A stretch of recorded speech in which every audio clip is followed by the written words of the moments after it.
नमस्कार, मैं पूजा राय आप सभी का सिंगरौली सिटी न्यूज में स्वागत करती हूं। आइए क्षेत्रीय खबरों को विस्तार से जानते हैं।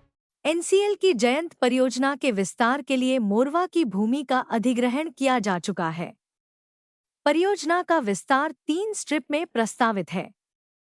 एनसीएल अधिकारियों के अनुसार अगले 5 वर्ष में तीनों स्ट्रिप का कार्य पूरा करने का लक्ष्य निर्धारित किया गया है। हालांकि इस दौरान लगभग 22,000 परिवारों के करीब 50,000 लोगों के विस्थापन और पुनर्वास की प्रक्रिया समयबद्ध तरीके से पूरी करना प्रबंधन के सामने सबसे बड़ी चुनौती माना जा रहा है। विस्थापन और खनन कार्य को लेकर क्षेत्र में लगातार चर्चाएं और शिकायतें सामने आती रही हैं। स्थानीय लोगों का आरोप है कि सेफ्टी जोन के भीतर भी उत्खनन कार्य जारी रहने की शिकायतें समय समय पर उठती रही हैं। वहीं कुछ लोगों का यह भी कहना है कि ओवरबर्डन हटाने का कार्य करने वाली कंपनियां कई बार निर्धारित क्षेत्र के बजाय रिहायशी इलाकों से सटे हिस्सों में भी कार्य करने लगती हैं। स्थानीय नागरिकों का कहना है कि इससे तेज ब्लास्टिंग, धूल और प्रदूषण, बोरवेल प्रभावित होने तथा दूषित पानी आने जैसी समस्याएं बढ़ रही हैं।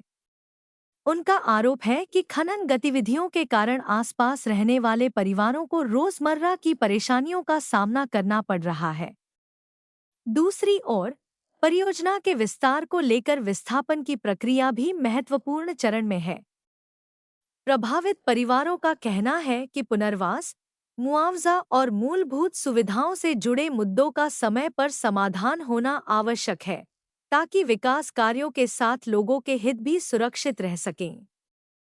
विशेषज्ञों का मानना है कि परियोजना की सफलता केवल निर्धारित समय में खनन कार्य पूरा करने पर निर्भर नहीं करेगी, बल्कि यह भी सुनिश्चित करना होगा कि सुरक्षा मानकों का पालन, पर्यावरण संरक्षण और प्रभावित परिवारों का सम्मानजनक पुनर्वास समान रूप से प्राथमिकता में रहे।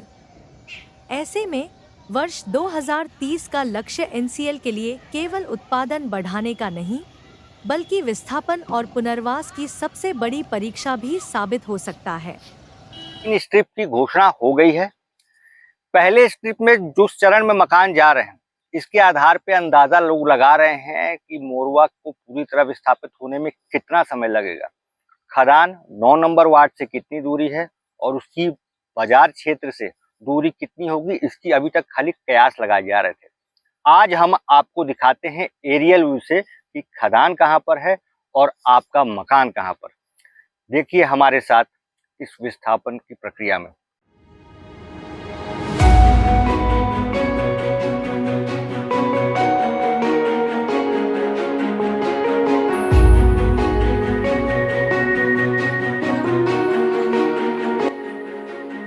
इससे आपको समझ में आएगा कि असल में खदान कितनी दूरी पर है।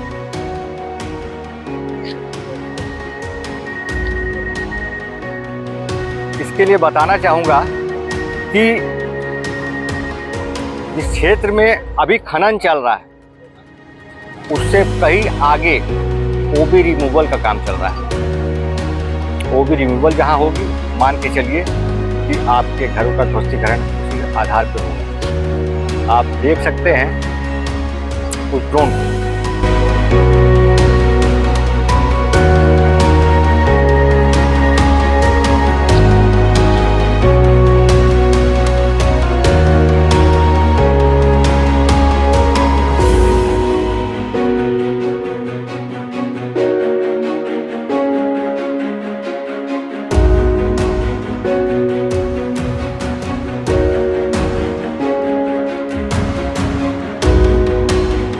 ये वो जगह है जहां खनन हो रहा है, ओबी का कार्य चल रहा है। और अब मैं दिखाना चाहूँगा आपको इस मुहाने पे कि जहां लोगों के घर बने हैं। ये जो 500 मीटर की बात कही जाती है कि सेफ्टी जोन होना चाहिए, आइए देखें कि कितनी दूर है घर।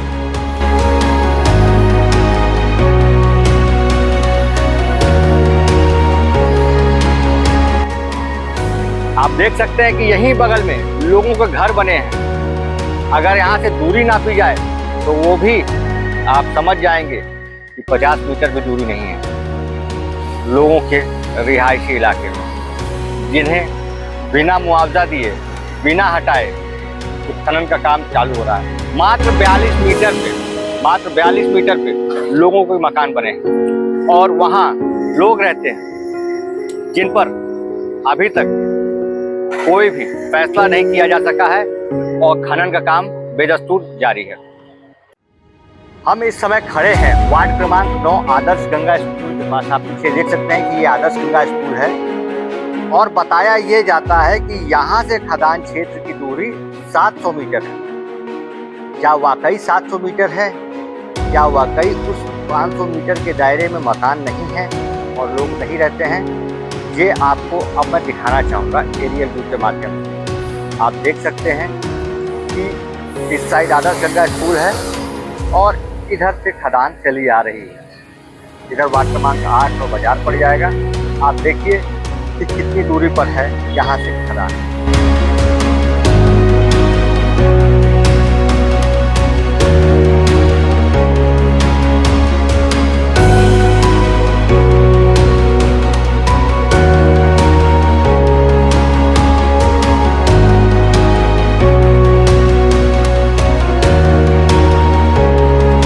हम लोग जयंत खदान के मुहाने पे हैं।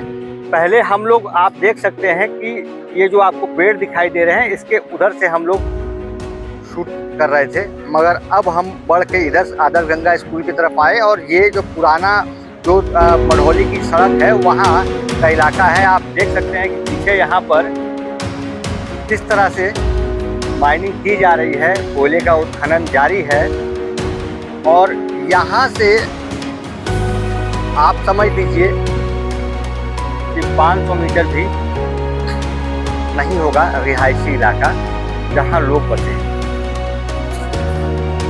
कोयला उत्खनन देश के लिए जरूरी है, परंतु किस कीमत पर?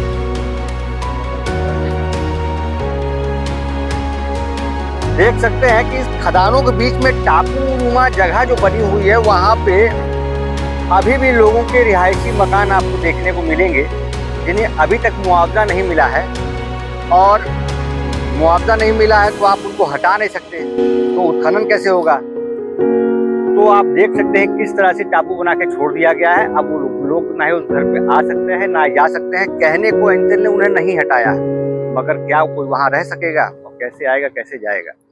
ये एक बड़ा मजाक है। इसमें जिला प्रशासन, सरकारें, न्यायालय कोई भी सुध नहीं ले रहा है। तो ये है मोरवा विस्थापन की वास्तु स्थिति, जिसे स्थानीय लोगों के साथ जिला प्रशासन, स्थानीय नेताओं और सभी को संज्ञान लेना चाहिए, ताकि अगर कहीं कुछ गलत हो रहा है तो इसमें सुधार हो सके। आगे भी सारी चीज़ों को लोगों के सामने लाने का हम प्रयास करते रहेंगे।